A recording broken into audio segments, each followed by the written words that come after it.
Hello छात्रों, कैसे हैं आप सब। उम्मीद है आप सब बहुत अच्छे होंगे, सकुशल होंगे। शर्मा आर्ट्स क्लासेस के इस यूट्यूब चैनल पर आप लोग इसी तरह के ज्ञानवर्धक और इन्फॉर्मेटिव वीडियो देखकर आप अपनी पढ़ाई पूरी कर रहे होंगे। छात्रों, हमेशा की तरह आज हम लेकर आए हैं आपके लिए बहुत ही खास और बहुत ही ज्ञानवर्धक टॉपिक। आज पॉलिटिकल साइंस में क्लास 12th के पॉलिटिकल साइंस में जो चैप्टर पढ़ना है समकालीन दक्षिण एशिया, उस चैप्टर में सबसे प्रमुख सतह का वैकल्पिक केंद्र भी है, उसमें भी पढ़ना है। हालांकि दक्षिण एशिया में विशेष रूप से पढ़ना है। पॉलिटिकल साइंस का ये टॉपिक लेकर आए हैं दक्षेस के बारे में। देखिए, इससे भारत के स्वार्थ निहित है और भारत की उपलब्धि जो है इसमें बहुत ही महत्वपूर्ण मानी जाती है। इसलिए दक्षेस को समझना हमारे लिए बहुत ज़रूरी है। जिन छात्र छात्राओं का पॉलिटिकल साइंस सब्जेक्ट नहीं है, वो भी अगर इस टॉपिक को समझते हैं तो उनके लिए कंपटीशन के एग्ज़ामों में भी यहाँ जो हम फैक्ट बताने वाले हैं वो सब चीज़ें आपको वहाँ भी काम देंगे।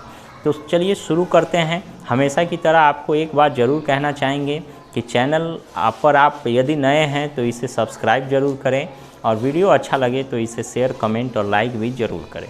तो चलिए आज का वीडियो शुरू करते हैं। जैसा कि देख रहे हैं समय कम लगे इसलिए बोर्ड पर पहले ही हमने इसे नोट कर दिया है। अब एक एक करके समझाएंगे, इसकी हम व्याख्या करेंगे। सबसे पहले दक्षेस के बारे में हमें समझना है। दक्षेस क्या है?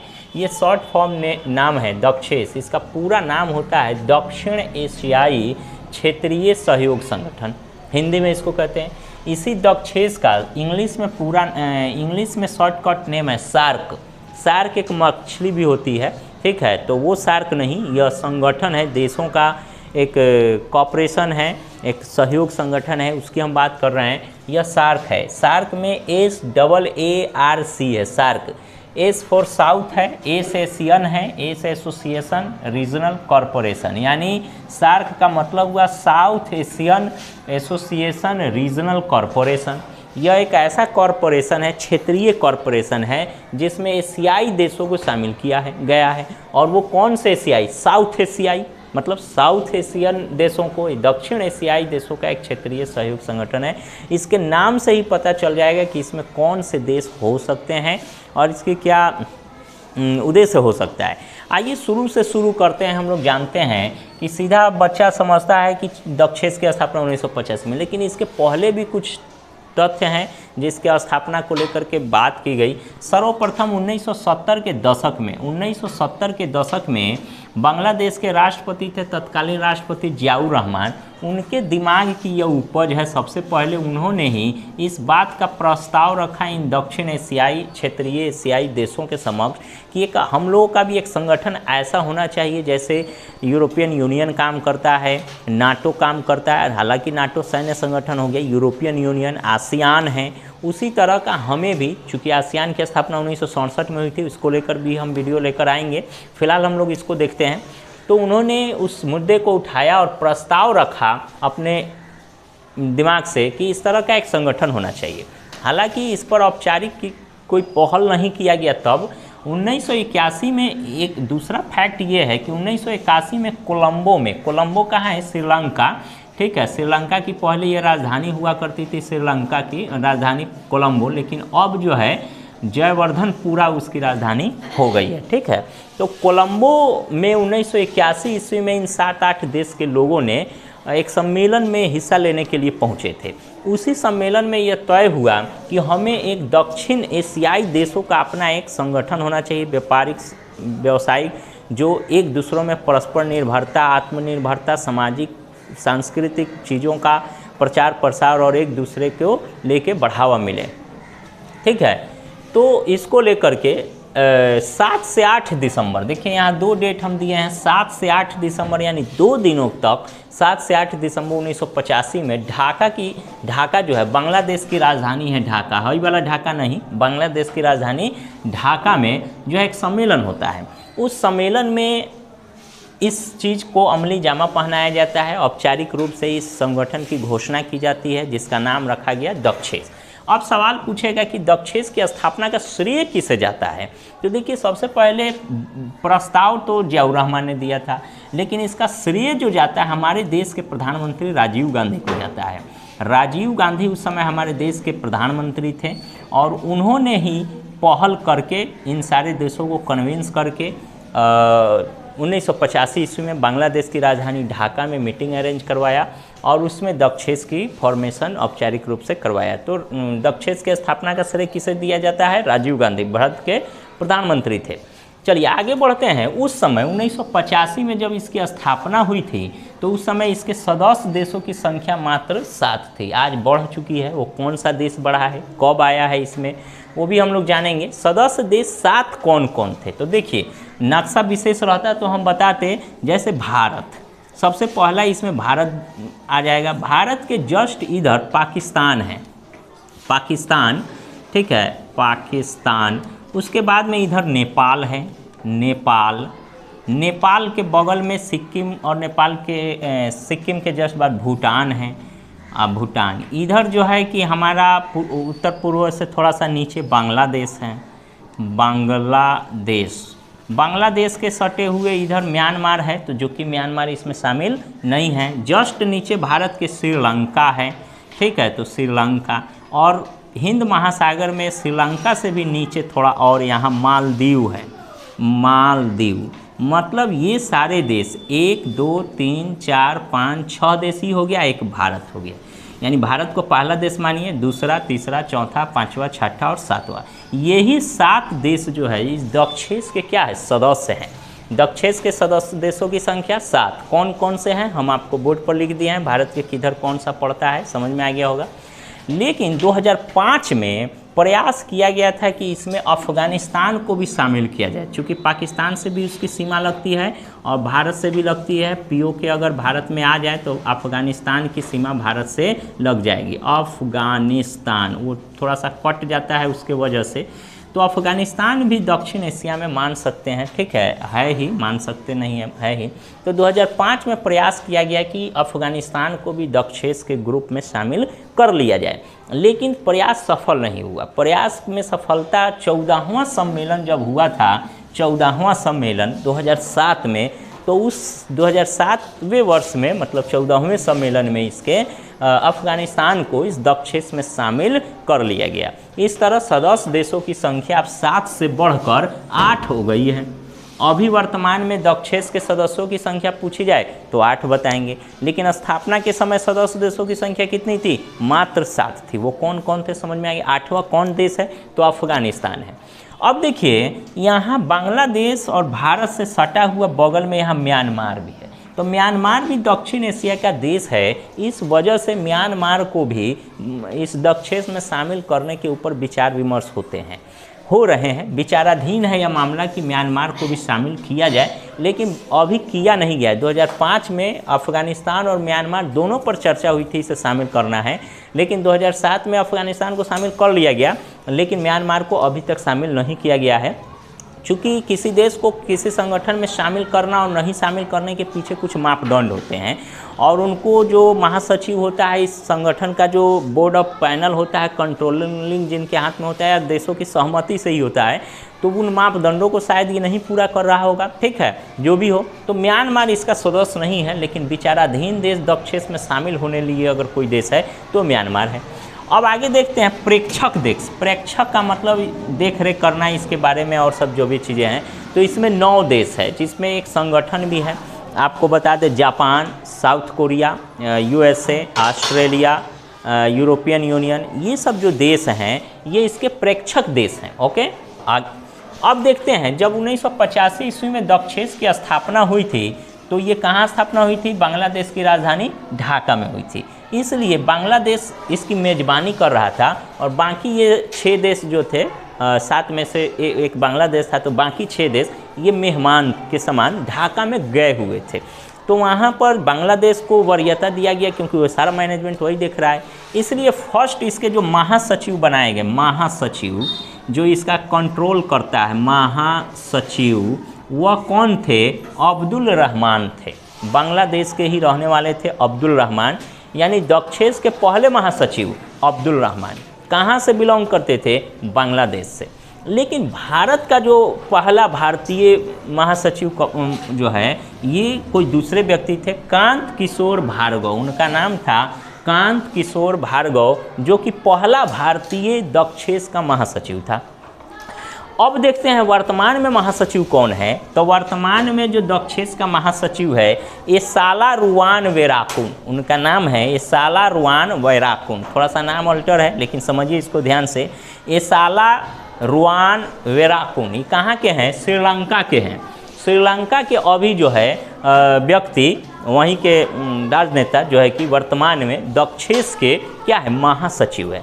आइए देखते हैं ये जो महासचिव होता है इनका चुनाव कैसे होता है। सबसे पहली बात, इनका चुनाव 3 वर्षों के लिए होता है। जो भी व्यक्ति बैठता है इस पद पर वो 3 साल तक के लिए काम करता है। दक्षेस की मीटिंग वगैरह अरेंज करना, उसके उद्देश्यों पर बात करना, सारे लोगों को बुलाना, उसके कार्रवाइयों का तय करना, समस्या का निराकरण करना, ये सारा चीज़ माने कंट्रोलिंग इन्हीं के हाथ में देख रेख होता है।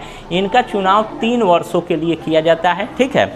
और चुनाव में जो व्यक्ति होते हैं उनका चुनाव, ये जितने भी 8 देश है, अभी तो वर्तमान में 8 देश है, तो ये 8 देश का एक एक व्यक्ति बनेगा। ऐसा नहीं कि देख रहे हैं शुरू में जब 85 में बांग्लादेशी थे, फिर सेकेंड में जो है कि दूसरे व्यक्ति आए, अभी श्रीलंका के हैं, तो इसी तरह बदलता रहता है। अब इसमें बदलता कैसे है तो देखिए वर्ण के क्रम के हिसाब से, वर्णाक्रम के हिसाब से। इंग्लिश में जो वर्ण आता है ना ABCD के हिसाब से, जैसे 8 देश है तो अफगानिस्तान A आएगा, उसके बाद में B से बांग्लादेश आएगा, भूटान भी B से आएगा तो BH हो जाएगा, BA से बांग्लादेश होगा, श्रीलंका S आएगा, उसके बाद में मालदीव M आएगा, M S के पहले होगा, फिर S आएगा। भारत इंडिया है, GHI है तो B और M के पहले होगा I, तो 1 2 3 4 5 6, और फिर क्या है पाकिस्तान है P है तो M के बाद P होगा, ठीक है। तो पहला, दूसरा, तीसरा, चौथा, पांचवा, छठा, सातवां,